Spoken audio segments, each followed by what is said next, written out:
Ready. আপনার নাম কি? আমার নাম মোসাম্মদ শাহিনুর খাতুন। কথাগুলো একটু জোরে বললেন। একটু জোরে বলেন আপনার নাম।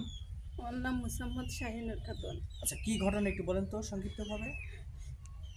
ঘটনা, ওনার সঙ্গে আমার এর আগে সম্পর্ক হয়। সম্পর্ক হওয়ার পরে ও তখনই বিয়ে করতে না চালি। কে, ওনার নাম কি? ওনার নাম মিজানুর রহমান মিজা।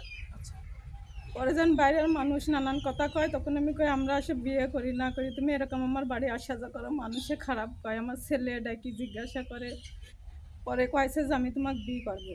এর আগে এরকম পুলোপান দেখা কয়টায় বিয়ে মেয়ে না করে থাকলো, এরকম ৬-৭ মাস মতো আসা যাওয়া করতো। তারপরে বিয়ে না করতে চাইতে আমি ওর কেস করেছিলাম, ধর্ষণ কেস। কতদিন আগে? এই যে ৭ মাস ৮ মাস আগে কেস করছিলাম। কেস করার পরে ধরা পড়ছিল। যেদিন কেস করেছি তার পরের দিনই ধরা পড়েছে। ধরা পড়ে আমার কাছে ফোন করে কান্নাকাটি করতেছিল। তখন আমারও খারাপ লাগতেছিল যে একজনের সাথে সম্পর্ক করেছি, সে মানবে না বলে আমি কেস করলাম, এই করলাম সেই করলাম। করার পরে কান্নাকাটি করতেছিল, করে জেলখানায় গেল। পরে এখান থেকে গ্রামের মন্ডল টন্ডলরা ও কয়েছে যে হেলো আমাকে নিয়ে আসি, বিয়ে দিয়ে নিয়ে যাও জেলখানার থেকে, থানার থেকে নিয়ে আসতে বলছিল। তারপর এখানে টাকা পয়সা নিয়ে আসছিলাম, বলছিলাম বিয়ে না হওয়া পর্যন্ত আমি বের করতে যাব না।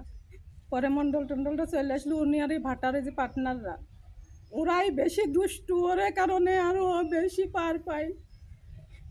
পরে ওরা চলে আসলো ওই কেসের জন্য, কেসের করার জন্য। ওর চাচা, ওর ভাই, ওর সবাই আমার কাছে কান্নাকাটি করে, হাত ধরে, জয়া ধরে, পায়ে ধরতে যায়। সেসব দেখে শুনি আমি বললাম যে আমার বিয়ে দাও, বিয়ে দেওয়ার পরে আমি বের করব।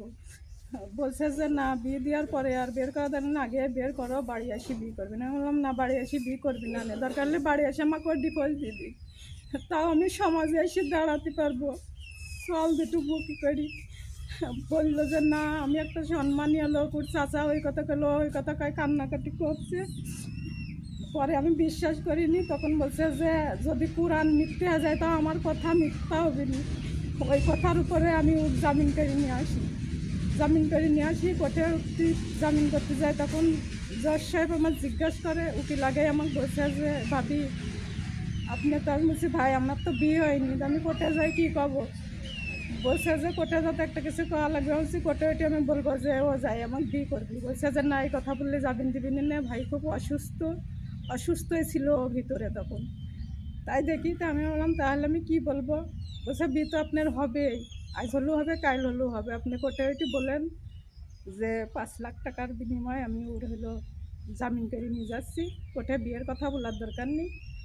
তাই বলে ওই কথার উপরে আমি ওর চাচার কথা, ওর কথা, ওর একটা পার্টনার আছে মসির ব্যবসা করে, ও মসির ব্যবসা করে, এই দুইটা লোকের পর নির্ভর করে। আর ও আমাকে যখন আল্লাহর কোরআনের কথা কয়েছে, তখন আর আমি দুনিয়ায় কোনো কিছুই মানিনি, ওইটি মানি। আচ্ছা, ওনার নামটা কি? ওনার নাম মিজানুর তাহলে রহমান টাকা 5 মিজা। লাখ তো পাননি আপনি?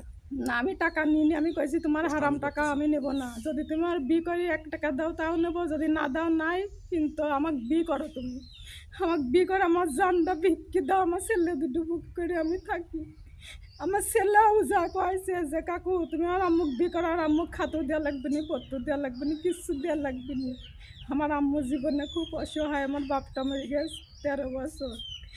তুমি খালি এই স্বীকৃতিটুকু আমার আম্মুক দাও, আর আমরা কিচ্ছু চাইনি। আমরা যে 3টি লোক, এই ফ্যামিলি 3টি লোকের একই প্রশ্ন ছিল, ওই প্রশ্নটাই।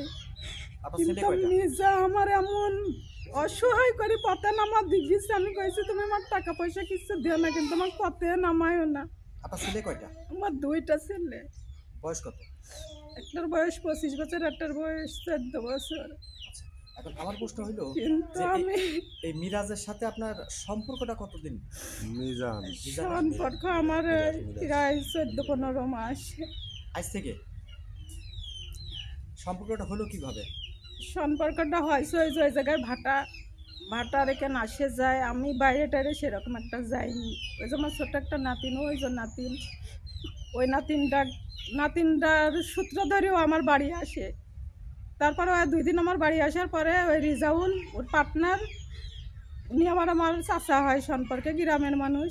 চাচা হয় আমার ছেলের সাথে, আমার বেটার বউর সাথে খালি আর কি করে যে আমারে দাওয়াত করে খাতি দাও, দাওয়াত করে খাতি দাও। ওরা যে মনে এত কিছু আছে আমরা তো তা জানিনি। পরে রিজাউল কাকা গত সবে বেড়াতে দাওয়াত দিই। দাওয়াত দিলে ওই মিজাক সাথে করে নিয়ে আমার বাড়ি আসে। তারপরে মিজা আমার বাড়ি আসা যাওয়া করে। আসা যাওয়া করতে করতে একটা মানুষের পিছনে লাগলে কোনোদিনও ভালো থাকা যায় না।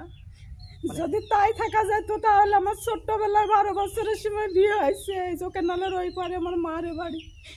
কোনোদিন কেউ বলতে পারবে না আমার সামনে আসে যে শাকিলি রামুরে এই দোষ না ওই দোষ। এখন মিজার কথার উপরে এখন মিজা অর্থ সম্পদ টাকা পয়সা আলা মানুষ, সে যা বলবে তার কথাটাই শুনবে। আমি অসহায়, আমার কথা আর কোনো সমাজে মানবি না। তো না না, আমি এটা আপনার যে মাধ্যমে আমি এখন কি করতে পারি বলেন? আমি মিজা বেরোইছে, আমি হাতে ধরি পায়ে ধরি সব সময় আমাকে বাড়িতে বের করে দিছে। কয় বছরের সম্পর্ক আপনার সাথে? এই যে 15 মাস, প্রায় 1.5 বছর। আচ্ছা, আমি যেটা জানতে চাই, আপনি কিন্তু ওই বিষয়টা ক্লিয়ার করেননি। আমি জানতে চাইছিলাম যে ওর সাথে আপনার সম্পর্কটা হইলো কিভাবে। আপনি বললেন যে ও আপনার পিছু লেগেছে। ও আমার পিছুই তো লাগিয়েছে। ওরে কথা আর কি বলবো, অত কথা আর আমার এখন বলতে মনে চায় না। অত কথা বলতে গেলে আমার জীবন আর বাঁচবি না, বুঝেছেন?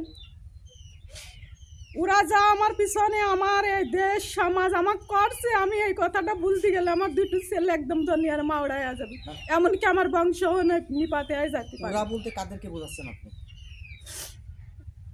আছে আরো মিজার সাথে আরো লোকজন আছে, তা নাহলে মিজা এত সাহস পাই না। আমি কিন্তু এই সমাজের মণ্ডলের ছোট ভাই ওই সম্পর্কে। মিজা এখন কোথায়?